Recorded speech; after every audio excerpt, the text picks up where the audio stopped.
Durante 250 años, Japón había estado aislado bajo el mandato del shogunato Tokugawa, hasta que un día en 1868 decidió dejar eso de lado y empezar con la modernización, o sea, con la era Meiji. Les dejo los links con la fuente donde saqué la información por si lo quieren comprobar, así que sin más charla, vamos al video. Pero antes, un poco de contexto, y para esto nos tenemos que remontar a 1852, cuando el comandante estadounidense Matthew Perry llegó con una flota de barcos a vapor exigiendo la apertura del país. Los Tokugawa no pudieron hacer nada, así que decidieron hacer un trato con los Estados Unidos que permitiría la apertura de algunos puertos y la entrada de algunos extranjeros a Japón. Lo que lo siguieron fueron tratos con potencias europeas, lo que hizo enfurecer a la oposición, así que al grito de venerar al emperador, expulsar a los bárbaros, pidieron el derrocamiento de los Tokugawa, la restauración de la autoridad política de la familia imperial y la expulsión de los extranjeros. En respuesta a los ataques a barcos extranjeros, los buques de guerra europeos se bombardearon algunos puertos japoneses, por lo que les quedó claro que expulsar a los bárbaros no era algo que pudiera lograrse fácilmente y que era necesario desarrollar una estrategia alternativa para hacerle frente a la amenaza extranjera. El gobierno Tokugawa intentó hacer algo para hacerle frente a las amenazas extranjeras, pero antes de que pudiera hacer algo fueron derrocados por una coalición de las fuerzas de los Han, Chosu, Satsuma y Tosa. El poder de la familia imperial pasó a estar en manos de las personas que habían liderado la rebelión, y el 3 de enero de 1868 llegaría al poder de Japón Mitsuhito, también conocido como el emperador Meiji, con tan solo 15 años. La era Meiji, que empezó oficialmente el 23 de octubre de 1868, cambió drásticamente el rumbo de un país que había sido durante más de 2 siglos prácticamente aislado del mundo exterior. El nuevo gobierno hizo una serie de cambios, entre los más destacados que están mudar la capital de Kioto a Edo, que pasó a llamarse Tokio, el castillo de Edo pasó a llamarse Castillo Imperial, donde ahí vivirían los de la familia imperial. En 1871 se abolieron los Han y se creó el modelo de prefecturas. Después de esto se quitó el sistema de clases hereditarios que existía anteriormente y a los antiguos samuráis se les otorgó un estatus especial como Shisoku, o familias guerreras traducido al español, y se les pagó una especie de remuneración para compensar la pérdida de ingresos y de estatus. El ejército y la marina se reorganizó siguiendo los patrones europeos y se estableció un sistema de reclutamiento nacional. También se creó un nuevo impuesto territorial para ayudar al gobierno a financiar sus reformas. Se introdujo un sistema parlamentario basado en modelos europeos y muchos de los antiguos samuráis entraron en él como políticos o burócratas, aunque perdieron el derecho de llevar su espada, que usaban como símbolo de estatus. Los que no entraron en política se encaminaron hacia los negocios, especialmente en las lucrativas industrias navales y de la construcción. Por otra parte, el ejército se modernizó y el servicio militar se extendió a los hombres de cualquier extracción social. Uno de los objetivos del nuevo gobierno fue revisar los tratados que los Tokugawa habían sido obligados a firmar con países extranjeros, tratados que no le venían nada bien a ellos porque restringían el derecho del país a establecer aranceles sobre los bienes importados y también estipulaba que los extranjeros no estaban sujetos a la ley japonesa. El gobierno necesitaba no solo cambiar las leyes japonesas, sino también ciertas costumbres para convencer a los socios que Japón también era un país civilizado, digno de ser tratado como un igual, y para facilitar esto se propuso la misión Iwakura, que consistió en llevar un grupo de estadistas y eruditos a Occidente, por lo que las personas elegidas partieron de Japón en 1871 hacia Estados Unidos y Europa para ver cómo se manejaban las cosas allá, adquiriendo conocimientos para saber cómo tratar con ellos en futuras negociaciones. Obviamente, desde la apertura del país, la cultura europea inundó a Japón con nuevos productos, modas e ideas, por lo que todos estos cambios provocaron una oposición considerablemente, y en la década de 1870 los participantes en el movimiento por la libertad y los derechos populares protestaron contra las políticas gubernamentales y exigieron un sistema de gobierno más democrático. Estas protestas fueron violentamente reprimidas por la policía, pero el gobierno prometió crear una constitución y alguna forma de gobierno representativo. Aunque en 1877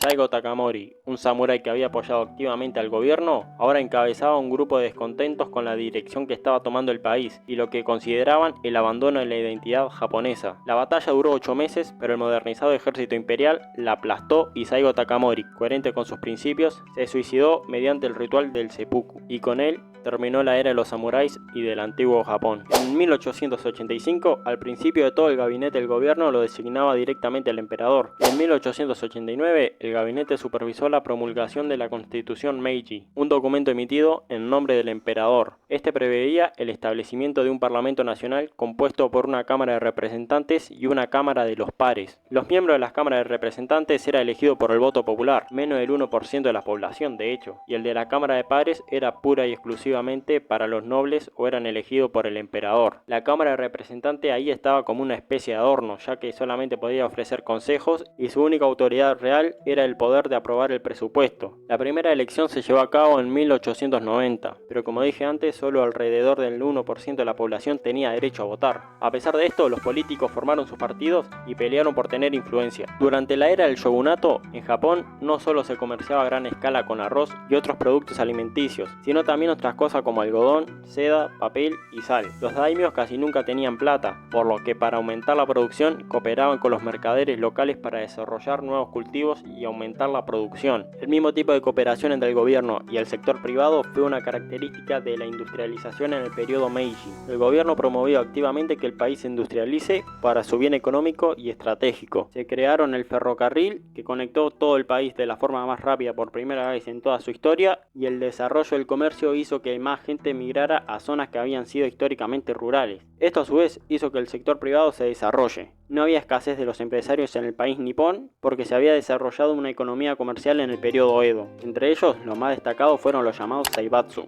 pandillas financieras en español, como Mitsubishi, Sumitomo y Mitsui, que usaron sus activos familiares para invertir en nuevos proyectos industriales. Es seguro que al menos reconozcas qué fue la revolución industrial en Europa. Japón empezó a industrializarse a mitad de la primera, que esta fue la revolución mecánica. Se centraron en la creación de nuevas máquinas, en particular la máquina de vapor que se utilizó para impulsar tanto los nuevos medios de transporte, trenes y barcos a vapor, como otras máquinas, incluidas las bombas utilizadas en la minería y las máquinas de hilar en las industrias textiles. Y pese a que los nipones se sorprendieron cuando vieron las máquinas, su tecnología no era nada de otro mundo y los artesanos nipones la pudieron dominar. En cuanto a la segunda fase de la revolución, más conocida como la revolución química, o sea, procesos involucrados en la ciencia, esto implicó la capacidad de alterar la materia fundamentalmente para fabricar productos como tintes y fertilizantes artificiales, productos a base de petróleo, telas sintéticas y después los plásticos.